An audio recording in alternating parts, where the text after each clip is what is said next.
সকাল থেকে একদম তোমাদের সামনে আসার টাইম পাইনি, তার কারণ ছেলেকে নিয়ে গিয়েছিলাম স্কুলে। তাই সকালবেলা ঘুম থেকে উঠে খুব তাড়াতাড়ি করে সমস্ত কাজ কমপ্লিট করে ছেলেকে নিয়ে স্কুলে গিয়েছিলাম। স্কুল থেকে কিছুক্ষণ আগে এলাম, এসে ছেলেকে একটু জল টল খাইয়ে দিলাম, জামা কাপড় চেঞ্জ করে দিলাম।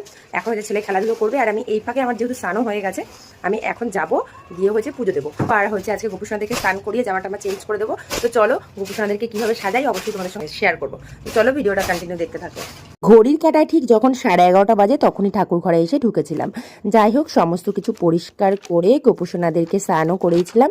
তার সাথে এই দেখো গোপুসোনাদেরকে সুন্দর করে সাজিয়ে দিয়েছি, কেমন লাগছে বলো। আর এই দেখো আমাদের আরেকটা ছোট্ট গোপুসোনা। আজকে কিন্তু শুধু গোপুসোনাদেরকে স্নান করে সুন্দর করে সাজিয়েছি তা কিন্তু একদমই নয়, তার সাথে কিন্তু আমি আমার লোকনাথ বাবাকেও স্নান করিয়ে দিয়েছি।